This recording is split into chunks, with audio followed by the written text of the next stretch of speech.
in the second portion of this event. With that being said, we are going to start. Just a quick overview of our program and our team. My name is Evan, I'm the program coordinator here.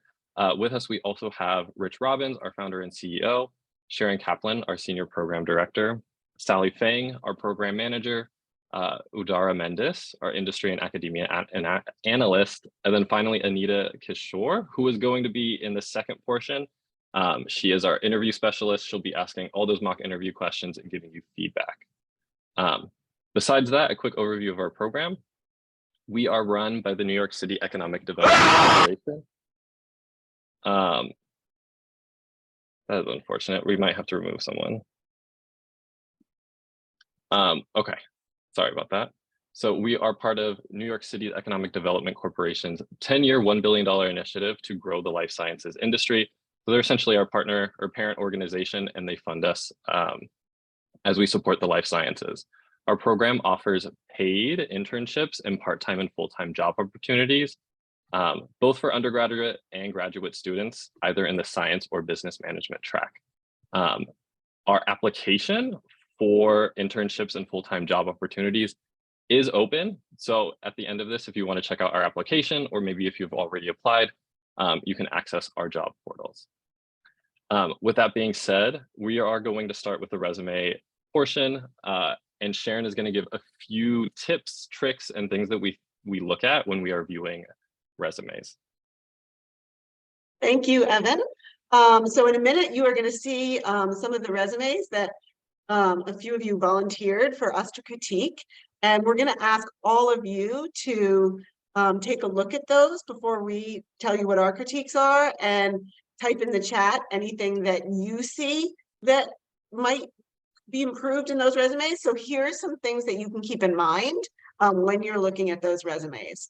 For those with under 10 years experience, which I imagine is probably the majority of you, we do recommend that you keep your resume to 1 page, because hiring managers are doing a really quick first screen, just looking for some key skills and experience, and that you want those to pop out at them on 1 page.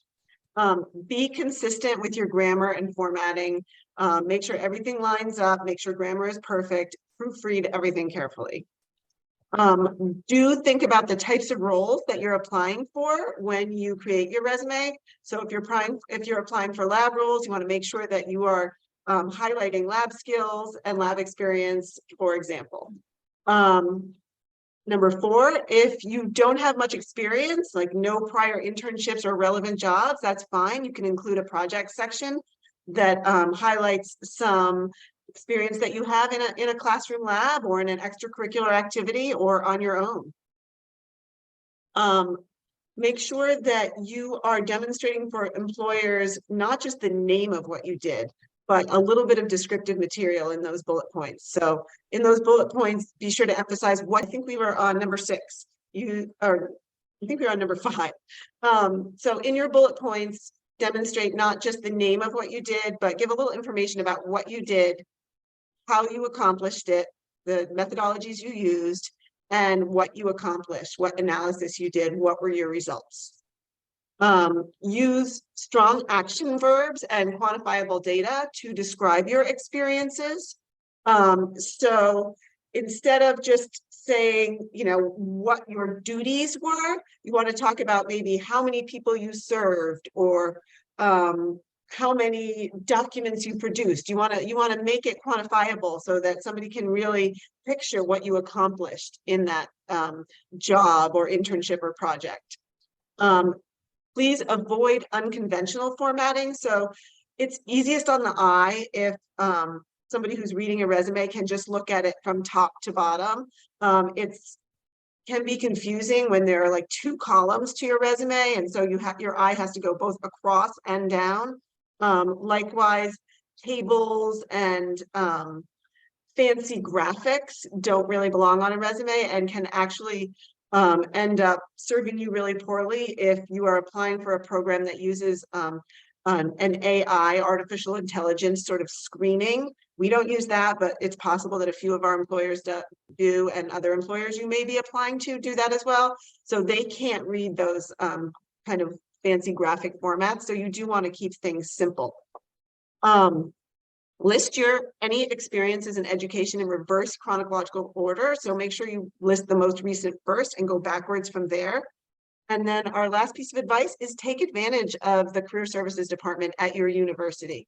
They are experts on resumes and will be able to take one look at your resume and give you really terrific advice to make it more. Okay, so this is the first resume. As you can see, we've kind of blocked out a lot of the personal information for all of these. But at the top, you have the name. In the header, you have the address, phone number, and email address where you would see them. Below that is what we call a summary, which is usually just a description of your interests, what field you're in, and maybe what you are hoping to get into in terms of a position. Below that, this person has their education. They went to Queens College and majored in computer science. And then at Yunlin University, they were a mechanical engineering major.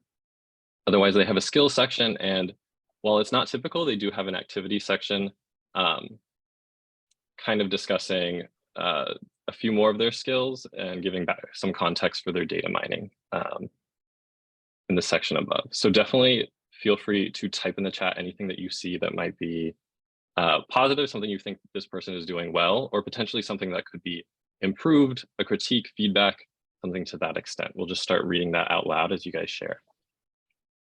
So we do have a positive. Sections are clearly labeled. I agree. There are three main sections here: education, skills, and activities. They might be missing a typical section that we typically see, or that we see when we review these resumes. Yes, the slides will be shared. Jahan asks, they could, or states that they could add soft skills such as leadership, communication, and things like that. That's true. You could definitely add soft skills. This person has some like hard skills, or what we call technical skills. So they have data mining with Python, SQL, they're familiar with Excel, and then C++ and Java. These are typically just computer programs. So it is possible that they could add personal skills or skills that aren't really technical. Autumn says she likes the green to highlight. You could do some deliverables in the activities. Oh, I love that. So numbers, time frames, like quantifiable data, we definitely recommend that people include that. Action verbs, yes. So stronger action verbs, typically if you have bullet points, this makes it easy. Each bullet point will start with an action verb, something like conducted or analyzed or increased, something to that effect. You usually want to start with very strong action verbs to emphasize a specific part of your role or responsibility or something that you were doing in that experience. Nelly, I agree, adding relevant coursework is really important. And you would typically add that in your education section underneath your major in the school. Yeah, it's one page, but I agree there's no projects or experience. So you don't know if this person has worked anywhere, if they have conducted school projects or something to that effect. They could definitely highlight that. But a positive, I do think the formatting is neat and clear as well. They can add achievements, experiences. And Parneet, I agree, if they have a GPA that is worth including, we do recommend that you do that, but it's not always necessary, especially if you feel that the GPA could be hurting your chances or hurting your application. If you feel like it'll help, we highly recommend that you include it. A good GPA cutoff, it really is up to you. Typically around like 3.5 or above, we might recommend you include it. But again, that is up to you. There really isn't a standard for that. Okay, so we have to get on to the next two resumes. So we're just going to show you kind of the feedback that we have for this person. In general, the first thing that we noticed, and a lot of you said this, is that they don't have an experience section, and they also don't have projects. So we really don't know much about this person besides their education. They say they have these skills in computer programming and data mining, but they don't really back it up with anything. They don't back it up with an experience or a job or a project that they could have done to show where they got those skills from. The second thing I might notice is that unused space at the bottom. You have one page, and we typically recommend that if you have less than 10 years of experience, that you limit your resume to one page. So you want to use as much of that space as possible. So again, this person could use it to describe relevant experiences, projects, skills, things like that. We also feel like the summary could be better suited for a cover letter. It's not necessarily something that we don't either recommend you keep or remove a summary, but in this case, the way their summary is worded is definitely something that you would want to include in a cover letter or personal statement, or something to that effect. Also, someone mentioned relevant coursework, which this person technically does include, but you might not realize that because of the way that they include their relevant coursework in a narrative style almost, where they're talking about what their education is, and then they list their classes. So you don't really need to do that in general. You can just list the classes that you have taken, and that can be it. So same with the education section below that. And the last thing I might recommend for this is either removing the activity section or combining it with the skills, because this person is stating that they speak, read, and write Mandarin. That is definitely a language skill that you would want to include in the skills section. So this person could kind of section off their skills into computer programming, where they talk about, or where they indicate Python, Excel, SQL, C++. And then below that, they can say their proficiency in Mandarin and any other languages that they might have. So this is our first resume. I believe Sally is going to walk us through this next one. We're going to ask for more feedback, so you guys can start looking through it, giving anything that you think could be improved or potentially critiqued about this. Thank you, Evan. So for this resume, generally at the top, you have your name and contact information. Another tip we want to recommend is, like, aside from proofreading your resume overall, double check to make sure that your name and all your contact information is correct, including especially your email as well as your phone number. And then on this resume, there is a summary at the top, followed by, on the left side, education, experience, and then on the right side, we have skills, awards / certificates, and activities. So go ahead and review this resume, and then you could share in the chat what are some goods, what are some that you think might need improvement for. And just to answer a few questions in the chat for education, how far back should we go? So if you have higher education, such as being in a college or university, we do not recommend having your high school unless you find that it will be a strong addition to add to your resume. And the recording of this session will be sent in an email in a follow-up. Would you typically recommend adding a skills section to a resume or not? If you have skills, we do highly recommend having a skills section. That way, when a hiring manager is reviewing a resume, they can quickly glance over at the skills and identify if this candidate has the skills for the job posting.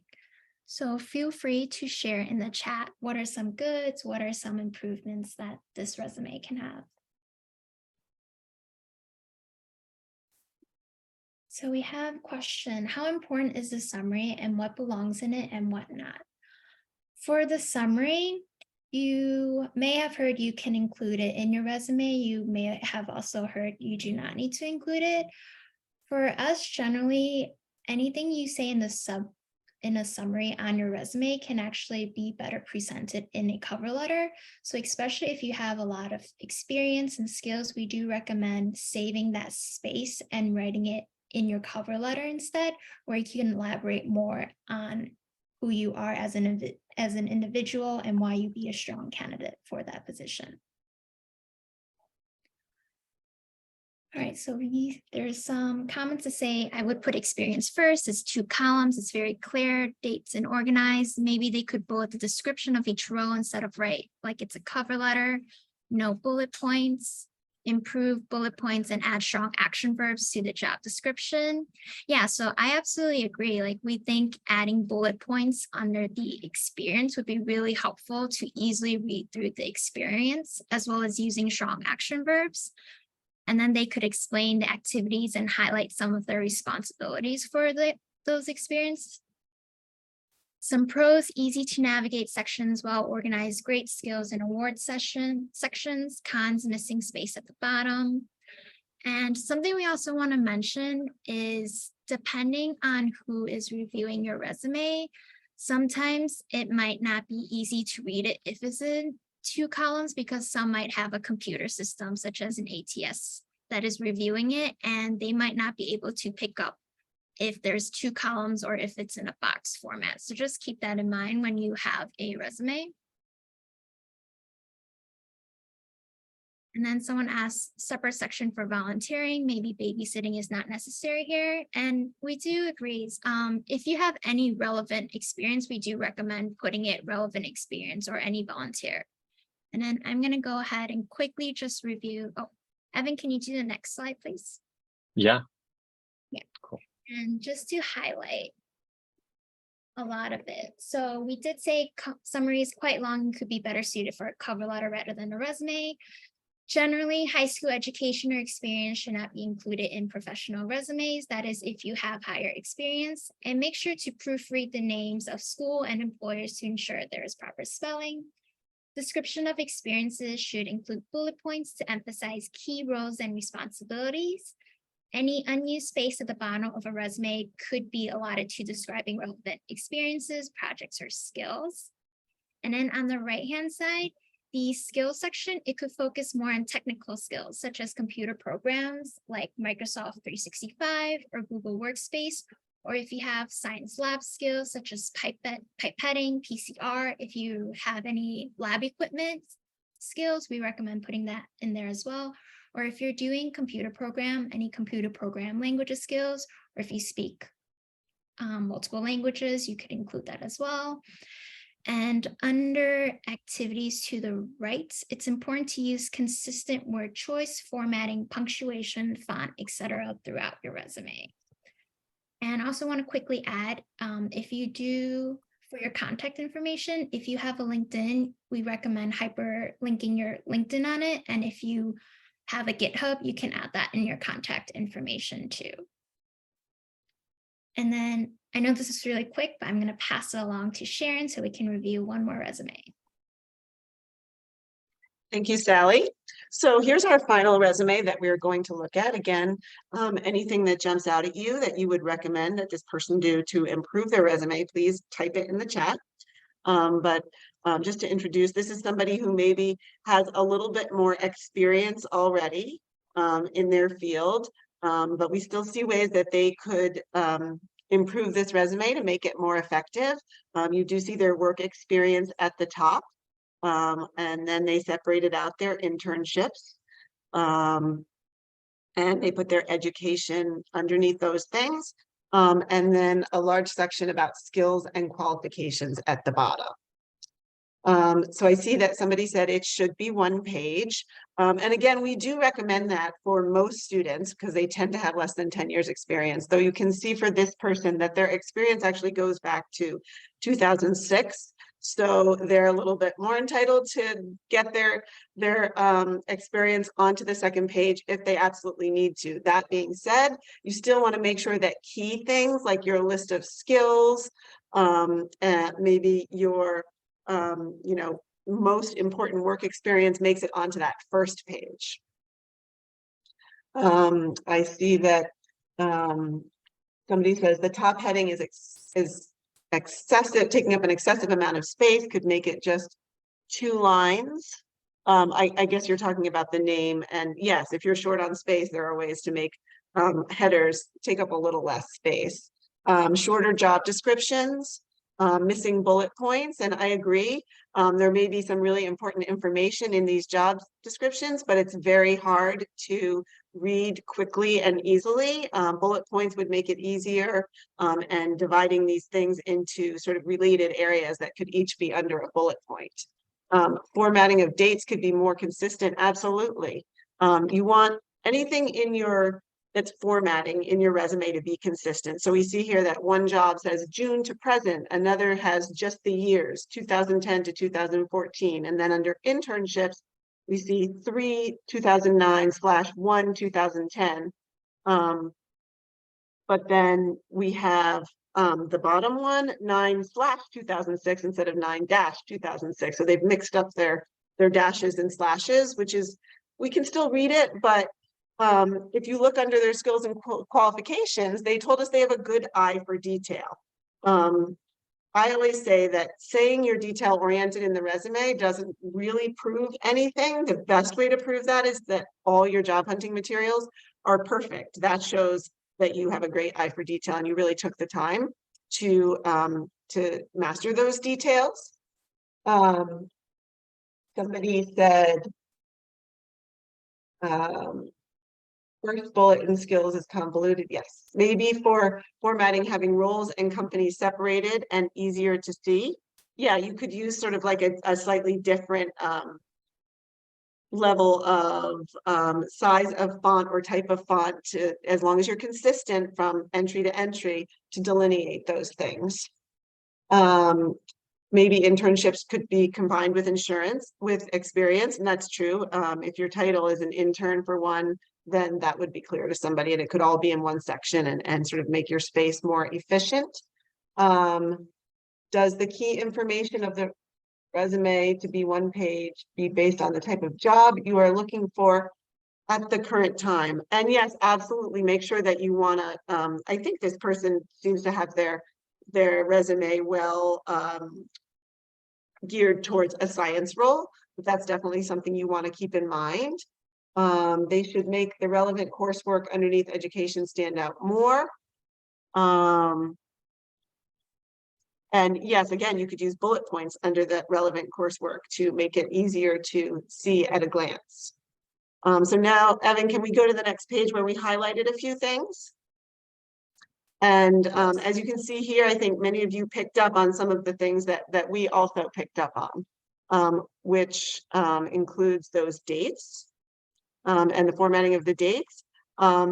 Also notice that in this first big box that we have, the font size changed slightly within this section, and it's not super obvious. It's not a huge change, which is probably why the applicant didn't notice it.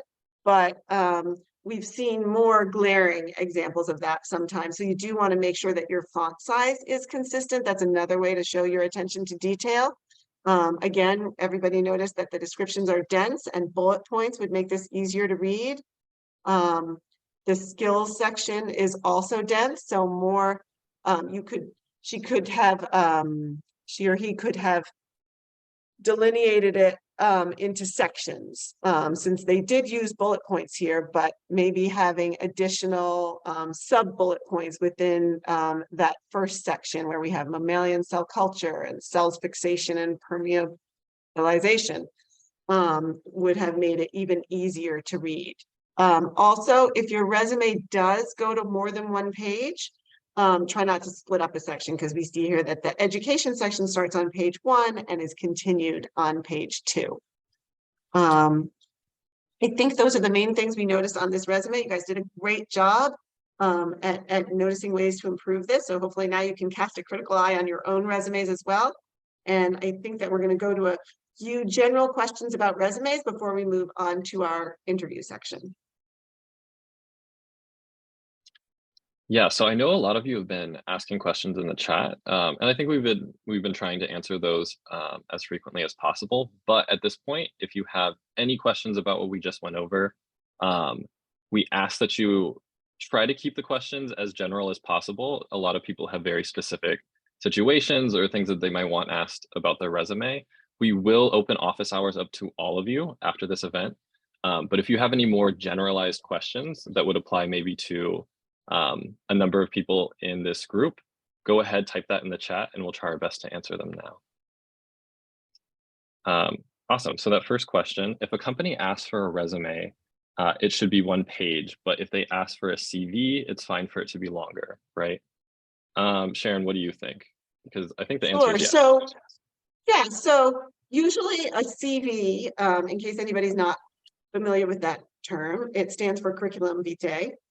Sure if my Latin pronunciation is exact, but it's generally used for science and technical occupations. And if you, for instance, have been doing academic science for a long time, maybe you're in a PhD program, you may have substantial list of publications and experimental work that sort of merits possibly a full page or an extended section on a resume. And usually that kind of resume that lists that kind of stuff is considered a CV. So it's kind of dependent on how long you've been doing academic research. And if a company asks for a CV, it is definitely fine to have all that. And if you have extensive publications, it is okay for that portion to be on a second page and really make your resume more of a CV than a resume. Thanks, Sharon. I think we only have one more question as of right now. Oh, I see a few more.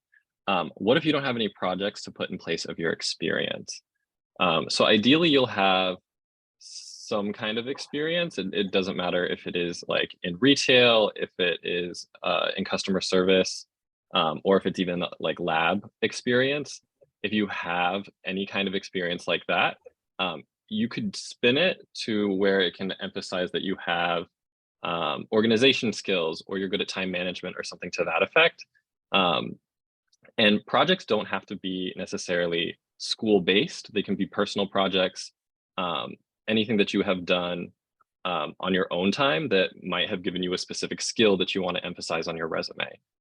So really, anything that has given you some kind of skill or experience that might be relevant, you're welcome to put that. That could be volunteering, that could be a project, it could be some kind of work experience.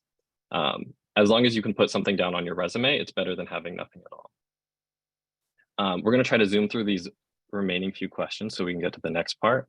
But when putting activities, can you include sports, clubs, or service hours from high school? So we get that a lot, and it really depends on where you're at in your either undergrad, grad, or post-grad experience. Typically, we recommend that you remove high school experiences as you gain experiences in college or afterwards, just because it's a better look and it's usually more relevant to the positions you're applying for. Especially through our program, we highly recommend that you only include, or that you try to include, experiences from college or beyond. I'm not sure if we're going to be able to answer all of these, but the next question, how would you go about applying for internships if you have minimal experience? How can you make yourself stand out? Sally or Sharon, do either of you want to answer that? And then we might have to move on after that question. Sure. So again, even if you don't have a prior internship or a prior job in your desired field, think carefully about what makes you want to go into this field. And you probably have some kind of something that is relevant to put there. So even if it was, say, an experiment that you did in a lab in the classroom, if you did some research kind of on your own, if you joined a club that is in your area of interest, maybe you want to go into science research, you have not yet worked in a lab, but you joined the biotechnology club at your college and you participated in some of the activities there, that could be a relevant thing. So think about everything that may be relevant, and also think about jobs you had that maybe weren't in that field, but where you developed some soft skills, some communication skills that would be relevant for any job. And those are things you can include in experience as well, and really spin them, as Evan said, in a way that would be relevant for employers. And then you're going to have the chance in your cover letter, separate from your resume, to make a case for why you're interested in this field and gaining that experience. Thanks, Sharon.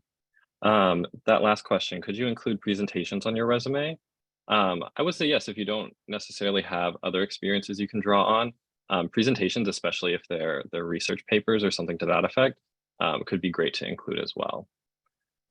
Okay, so we are moving on to the next section, which is the mock interview portion. We're going to go through a few tips and tricks that we have when you are asked to interview, and kind of how you can present yourself as professionally as possible. And then we are going to ask that our volunteers answer questions from our interview specialist, Anita, who just arrived. And currently we have 3 volunteers that are in the meet. We have Ayani, Haran, and Jay Doyle. So if either of you 3 are not able to answer questions, or you don't want to volunteer anymore, please let us know in the chat. Otherwise, we would start with Ayani in that first question. If anyone else wants to volunteer, we do need at least one more, hopefully volunteer. Please let us know in the chat and we'll add your name to the list and hopefully we can fit you in. But with that being said, we're going to go over a few tips and then Anita is going to take over for the mock interview portion. In general, a few things you should keep in mind is that one question that a lot of you said was your least favorite interview question, tell me about yourself, is likely going to be asked. In almost any interview I've been in, that is one of the first, if not the first question that you are asked. So we recommend that you have an elevator pitch to kind of introduce yourself, your interests, and a little bit about your background. You don't want this to be too long. You want it to be maybe 60 seconds to 2 minutes. Because with that question, a lot of people tend to ramble and they'll take like as long as they can to basically tell them about yourself. So you want to have a practice elevator pitch that doesn't necessarily sound scripted, but that can get your basic information out, a little bit about your background and why you're applying to the position you're applying to. The next tip we have is that you should definitely research a company beforehand, either through their website, their social media, or any other platform that they might have. You should definitely know what the company's mission is, what they might be currently working on, and what the position you're applying for is relating to. Because if they ask you a specific question about why this company, and you don't really know much about that company, it's not a great look. So you want to make sure you've done your research. You want to make sure that you practice answering interview questions out loud. We do a lot of interview prep one-on-one with people. And we ask our first question, or we ask like 1 or 2 questions, and people like freeze up because they haven't really practiced this out loud. That might be their first time. And you don't want the first time you're practicing or answering a question to be in an interview, because then that leads to people potentially freezing up, not really knowing what to say. You want to have some kind of practiced answer for the most general questions, just in case this is like your first time going into an interview. Otherwise, obviously speak clearly and concisely. Try not to stumble over your words, maybe take a deep breath if you need to before the interview. And think about a question beforehand. You do have time to think about something and to kind of compose yourself once a question has been asked before you have to answer. You don't have to go straight into the question. You can kind of mull it over, think about what you're going to say before, so it can come out more clear, more concise, and more eloquent. Otherwise, obviously, you want to go into the interview confident and as relaxed as possible. Know that you have something to give this company. You have experience and skills that could be reliable or valuable to this company. So you are kind of selling yourself, and you want to kind of get into the mindset of confidence and that you are the one who has something to sell. Besides that, it's good to have a list of questions prepared beforehand. You can write these down just to ask an interviewer about the position, the company, and you're going to want to make sure that these questions are specific and that they're not too general, so that they know that you've done your research and that you're interested in this position. So maybe asking something specific about the work culture, about the day-to-day of your position could be a really good idea. Otherwise, a final tip we have before we get into it is that you want to make sure you thank your interviewer at the end of the interview. You can send a thank you note, and we do recommend that you follow up with any additional questions or just thanking the interviewer one more time for their time. Ideally within 3 hours after the interview. So either 3 hours to a day, we recommend that you send a follow-up, just asking any additional questions or thanking them for their time again. But besides that, Anita, if you have any extra tips before we get into it, we're going to start the mock interview portion. Thanks, Evan. I love the tip about breathing.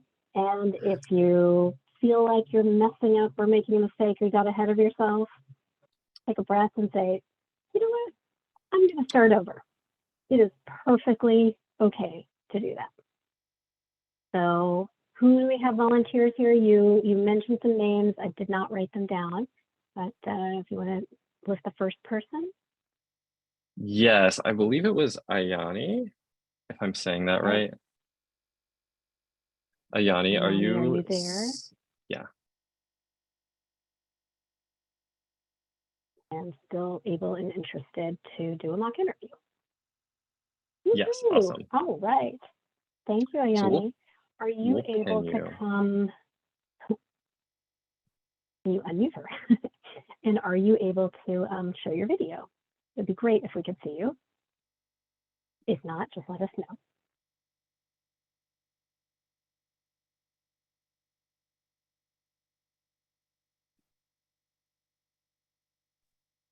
Okay, now can you hear me? Yes. Here you go. Okay, it says that I can't start my video because the host blocked it, but I can do, yeah, I'm ready when you are. Okay, fantastic. Thank you for being a very brave volunteer and being willing to publicly answer a question in front of 62 other people. That takes guts. So thank you for stepping up. My name is Anita Kishore. Hello, now I see you. And I'm really excited to meet you. And I'm going to kick this off with the classic first question. Evan even talked about it. Can you tell me a little about yourself? And before you start, I'm going to ask Evan if you could just turn on your timer. Evan or Sally, if you could just start a timer, because what I do is just look to hear how long it takes people to answer this question. Less than 3 minutes is ideal, maybe 2.5 to 3. And we'll just let you know what it feels like to speak out loud for however long you did. So let me go back to you, Ayani. Why don't you tell me about yourself? Okay, hi, my name is Ayani. I'm a junior. I'm studying computer science at Hunter College in New York City.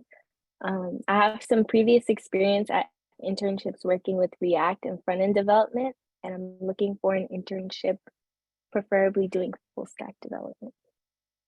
That would be my intro. I'm not sure if I'm missing a lot though. Great. I'm gonna guess that was about 15 seconds. So thank you for bravely speaking up, but I want to give you an opportunity to speak a little bit more. So maybe if you want to say how you chose computer science. I love that you introduced your name, your first name, your last name. Yes, please do that.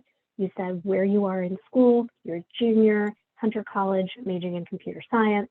You mentioned your past internship experience and what you're looking for going forward. That's awesome. You got the bottom line. It would be nice to get to know a little bit more about you and what you could do based on what you shared. How did you choose computer science? What did you like about your past internships? So I think if we have enough time, I'd ask Ayani, can you incorporate those answers to those 2 questions as part of your tell me about yourself? Sure. Should I start over then? Go for it. Okay. My name is Ayani Bilal. I'm a junior studying computer science at Hunter College. I didn't start as a computer science major. I actually started as pre-med, but after I took some time and assessed what I really wanted out of school, I really liked the logical thinking and the puzzleness of solving coding questions. So I decided that I wanted to study computer science instead. That's my major now. Yeah, now I forgot what else I was gonna say. But yeah, that's what I would add in. That was great. Yeah. Great. Thank you, Ayani. And I'm just thank you. You're off the hot seat now. You can go back to taking yourself off camera if you like. What I want to just share with you and with everybody else, what was really great about Ayani's answer. So number 1, you were just so natural. You were so relaxed. And I loved the way you said it. You also said, I didn't start out as a CS major. I actually was pre-med. And so then I'm listening, I'm tuning in a little bit because I feel like you're telling me a story, not just a bunch of facts. I do this, I did this, I did this, I did this. It's, but let me tell you a little about my life and how I came to these decisions. The best interviews are where you can explain a little bit more than just the facts. And then you want to listen. You want to load, what else has Ayani been doing? What else is she involved in? So thank you for volunteering. Does anybody else either A, want to volunteer, or B, have have any questions based on that short mock interview you just saw? We do have one more volunteer at the moment. Jay would be up next. But yeah, anyone else who would like to volunteer, we do have time for a few more questions. So feel free to let us know in the chat and ask your questions as well in the chat. So maybe Anita can give you her expert opinion. All right. Jay, looking forward to this. Thank you for volunteering. Also brave of you to do this in front of 63 other people. Thank you for having me. Can you hear me? Yes. Yes, I hear you. All right, fantastic. Let's get this rolling. I love it. Great, great enthusiasm. If you're able to turn your camera on, that would be great. We'd love to see you. Hello. Thank Hi. you. All right. So can you share with me, what do you think is your greatest strength, and how does that help you in your day-to-day life? I'm pretty adaptable and hardworking. I've been working to put myself through college. So that involves a lot of time management. Sorry, that's the fire alarm. Oh my. That involves a lot of time management, a lot of thinking on my feet, a lot of budgeting, and also just a lot of running around carrying heavy things, which is pretty useful because I want to work in a park and you get to run around and carry heavy things a lot there.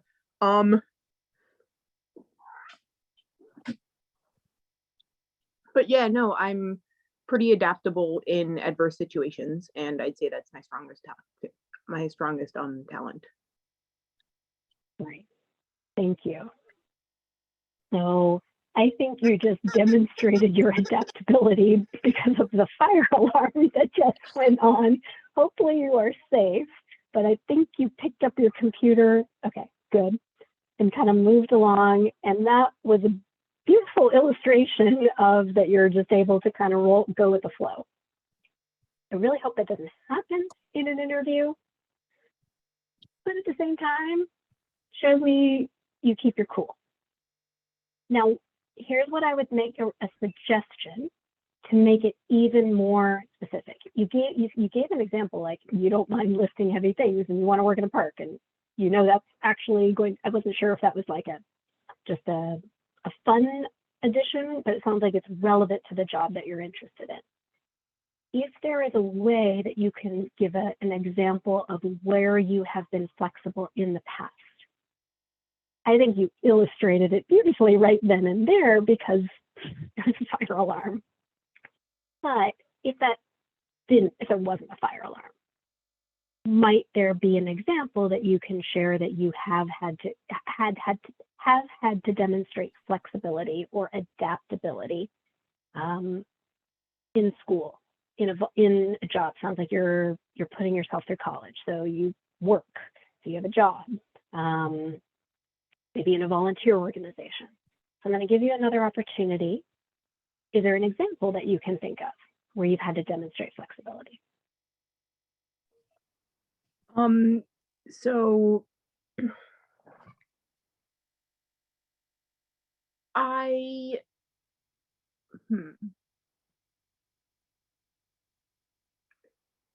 in one particular situation that I've demonstrated flexibility,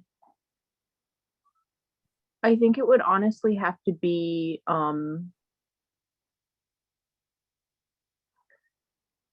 just generally speaking, I'm trying to like make it more specific than like I have to constantly be thinking on my feet and like be really attenuated to my schedule and like be willing to like maybe let my boss know, hey, I have a doctor's appointment, or hey, there's an exam coming up and I need to take this time to study, because I have done that with my organic chemistry class last semester. And it's not just letting people know ahead of time, but also sometimes it's multitasking a little bit, studying on the train, that kind of thing. Great. So thank you, Jay. What I noticed about when you were answering that, one, you were taking some time to think about it, which is perfectly okay. If you get a question that's hard to answer or you need some time, you can always say to your interviewer, oh, that's a good question. I haven't thought about that before. I'm going to take 30 seconds to think about it. So you can always do that. And then I think what you also shared, Jay, was great, was there, you kind of shifted into like, okay, I'm just going to tell you, keep it real with you and just tell you like what it is. And that actually, I know it's an interview. I know you can feel very formal about these things, but the more you can just be yourself, which I know sounds really hard, but I felt it seemed like you were being yourself. You weren't trying to be somebody else and pretend to say something that you think I wanted to hear. You were clear about what's going on. So sometimes you have to tell your boss you have other commitments. So what I heard as the interviewer was, yes, there's some flexibility and adaptability, but I also hear a strength of yours is communication. You tell your boss you've got a conflict, and you tell your boss ahead of time. So that's something that the interviewer may be quietly listening for, that you communicated just in that short answer. All right, so thank you so much, Jay. Brave volunteer, loved having you on here. And we have one more volunteer, Zaruhi.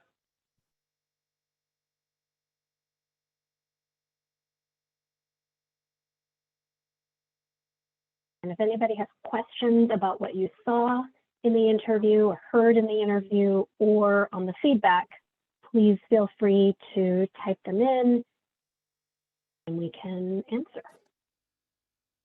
Hello. Hi, everyone. Hello. Hello. Glad you're here. Thank you for volunteering. All right. Yeah. A little bit of a tough question for you here. Okay. So English is not my first wish, so apologize for that if any corrections. That's okay. Thank you for letting me know. That's a great illustration when you're sharing with me, this is your situation. So that's a good thing that you can do in an interview. So my question for you is, tell me about a time that you failed at something. How did you handle it? Oh, it's a good question. Actually, during some situations where I should work out and do everything to make perfect. But fortunately, that's it also, you can, I grew up during my work experience. I dealt with all of them. And for example, once Zaruhi, I have really quick. I don't think we can all necessarily hear you. It's kind of cutting out a bit. Maybe you can try it again without your video on, and that might be a little better. Okay, start. Can you hear me now? It still might be cutting out a bit, but maybe you could try again, and we'll stop you if because it's a little disorienting. Okay. So I will try again. So I have a long experience at my work, and of course during work you can in every situation, and I have some tough situations during I have worked, of course, and one situation that I can remember is when we had a guest speaker who should talk to audience, and he called and said that he will not be able to come and we had a conference running. And then I said, okay, you can send a presentation and we will try to do without you. And so I took the presentation and read it to audience. And it was very hard, of course, but everything went well. We had keep comfortable. So that was my experience, how I deal with situation. One rule that always follow is that never give up. You know that every patient has a solution. Thank you. Great. Thank you. So the sound quality was unfortunately a little bit hard for me, so I don't have a lot of feedback. But what I think you did really well was you restated the question, and you said a time when I had a challenge or some difficulty. You also summarized very well at the end, and you had a conclusion. These are tactics that you can always use anytime you get a question. It also, guess what, buys you time. If you don't know how to answer the question, you can restate the question. If you can summarize crisply, cleanly at the end, like Saruzi did, that works well. Other tips, like I mentioned before, if you need to buy yourself time, you can ask for 30 seconds to think about the question. And let's see, is there any closing tips on interviewing? If you find yourself getting stressed out, you start sweating, it's a question you don't know how to answer. It's okay to be honest. These are not investment banking stress interviews. They want to work, they want you to work with them. So so anybody who's interviewing, it's okay to take a deep breath. And just like you shared, English isn't your first language. So that already makes me say, okay, well, maybe that means as the interviewer, their expectations just change a little bit and say, you're still really smart and qualified and capable. Let's have a conversation. So thank you for sharing that. And thank you for volunteering. Thank you very much. So it's right to say start that English is not my first language. Good to mention. Okay. Thank you. Yeah, thank you again. Thank you to everyone who volunteered. Unfortunately, we did kind of run a little bit over, but we are going to open up to the last Q&A portion. So this is your last chance to ask any questions. In this meet, at least, you can definitely email us with any questions that you might have. So go ahead, type those in the chat. Maybe if you'd like to raise your hand to come off mute and ask your question. We don't have too much time, but we'll do our best.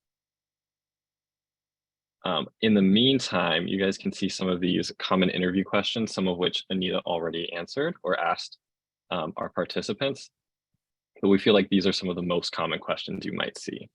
So tell me about yourself is that very first one. Then the weakness one is on there, your greatest accomplishment, your greatest failure potentially, and then a few more common ones if you want to take a look. Otherwise, we have two questions in the chat currently. The first one from Serena. What advice would you give for group interviews? I'm not sure if Anita, Sharon, if either of you, or Sally or Rich, if anyone wants to answer that. I'm not too familiar with group interviews, if I'm being honest.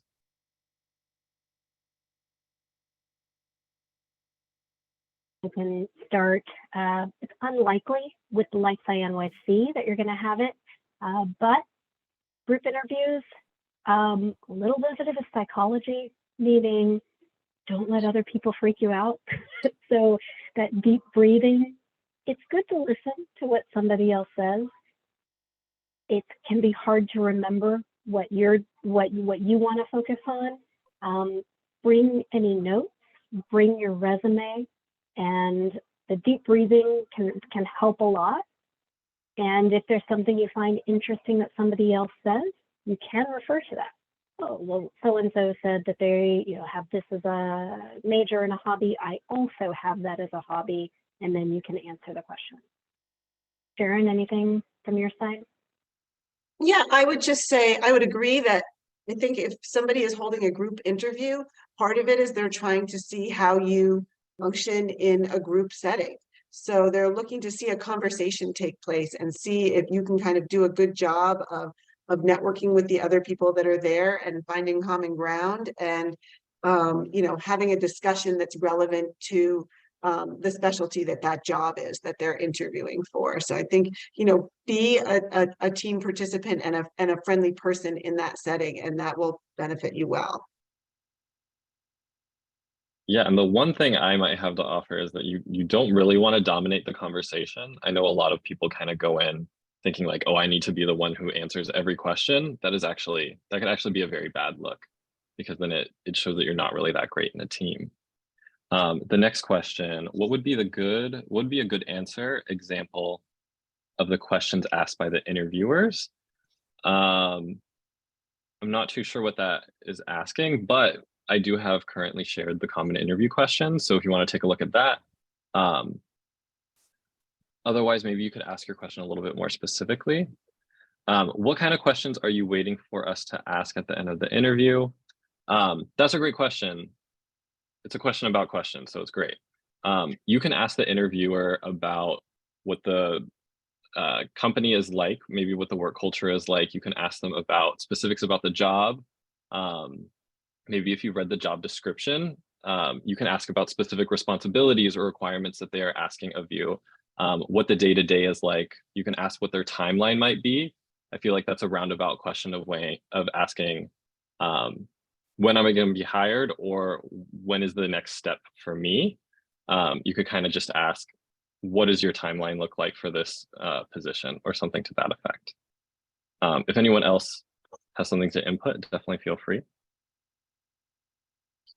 I think a good one sometimes is what would success look like after 3 months in this position, or, you know, after this project is completed, something like that. And also Anita sent in the chat good questions to ask at the end of the interview. How did you get into this job or role? What do you like most about your team or your company, etc.? Awesome. I think, yeah, Anita's been answering a few questions as well. So Leslie asked, what if you don't know how to answer a question on a spot because you were never asked that? I'm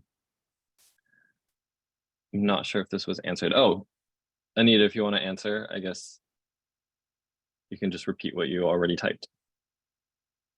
Yeah, you can't really punt on a question. You can't say, I don't know, and leave it at that. That doesn't really work so well. You got to try, but you can buy some time for yourself. You can ask for 30 seconds or a minute to think about that, and then do your best. Yeah, and You something can that I think we've also said a few pivot times. a little Oh, bit. sorry, Mitch. So you Go can ahead. pivot if you don't have an exact right answer to a question, but you have an answer prepared for something that's close. You might be able to use that if it fits. If it doesn't, then it might look awkward. I think a good question here is, how would you tackle the expected salary question? Anyone from the panel? Well, New York City now requires that salaries are posted in all jobs. So you can go in with a pretty good sense of what the employer is expecting to pay. And based on that, you can give a good answer about what you're hoping, what your expected salary is. And then that last question, is it completely out of place to talk about my personal life while introducing myself? I would say no, because if they do ask, tell me about yourself, that doesn't just mean your professional experience, your academic background. You could tell them maybe where you grew up, if you're like a New York native, maybe some of your interests or your hobbies potentially, but you don't want to go too in-depth into a lot of personal information. Like Anita said, you want to keep it below 3 minutes. So if you're trying to include your personal information, your academic background and everything, it might go over that time period. But I would say it's okay to include personal information about yourself. But think strategically about what information you want to share and how they might take that information. There are a number of questions that they're not allowed to ask, like about your marital status or whether you have kids. And if you share information that might make them feel that you won't be a dedicated employee, that might be something that you'd be better off holding back.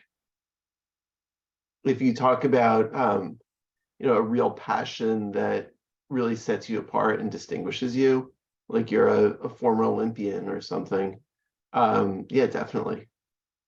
But think about why you're sharing the information and how it might help you. Thanks, Rich. I don't know how many former Olympians there are in here, but the last question I think we can answer before we just kind of wrap things up is how and when, it's the pay question again, but it's a little bit more specific. How and when can you ask about pay rate during an interview in a more appropriate way? Any last minute advice on that question?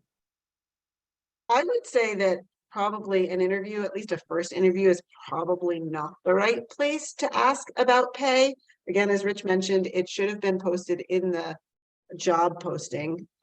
So you shouldn't have to, at least in a New York City interview. It's something I think once you know you're sort of in serious consideration, one of the finalists for a job, you may be able to approach it then, particularly maybe in a follow-up email. That would be my thoughts. I don't know if Anita has different thoughts on that. I'll jump in here. You definitely don't want to raise it in an interview. An interview is when you're selling yourself, when you're convincing them of why you're the best person for the job. Once they've decided on you, once they make an offer to you, that's when you might have more power. But you also want to be really careful about just thinking about the relative balance of power between how badly they want you and how badly you want the position. If it's for an internship, I know like every bit of money matters, and you don't want to leave money on the table, but you also don't want to start off on the wrong foot for a relatively small amount of money. So you should probably just think very carefully before pushing back and negotiating salary, because there's probably not a lot of flexibility for an internship. Once you get further up in your career, especially if you have a few different offers that you're considering, you might be able to get a few companies to bid against each other. For an internship, I think the main thing that you want to be getting, and again, I know it's really hard because every bit of money helps, but you want to be getting good experience. And so you want to make sure you start the internship on the right foot. Awesome, thanks, Rich.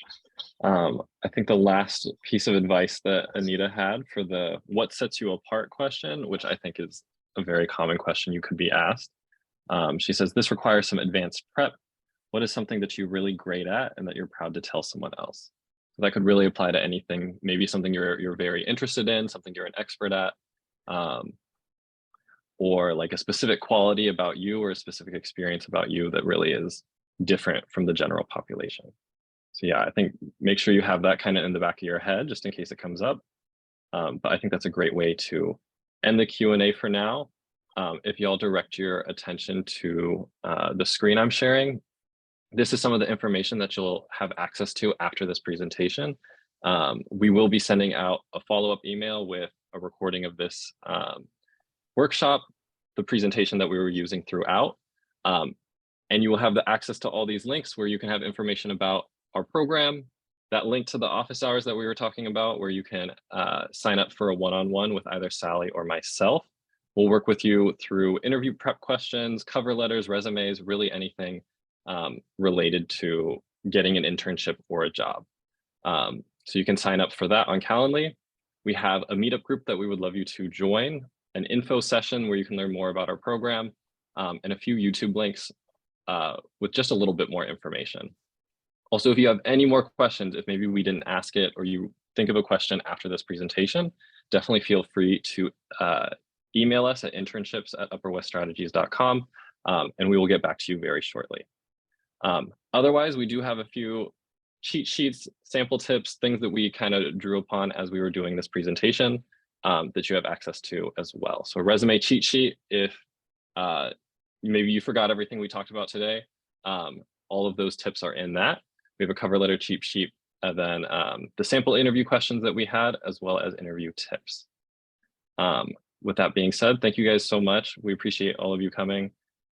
Apologies for the technical difficulties and those weird instances at the start of the presentation. We appreciate y'all sticking through with us to the end. Also, thanks, Anita, so much. We appreciate you for coming on and helping us out today. Thank you all for this amazing program that you run. Good luck, everybody. Nice to see you. Have a great evening. Bye, everyone. Take care. Have a good rest of your night. Thank you. Yeah, we appreciate it.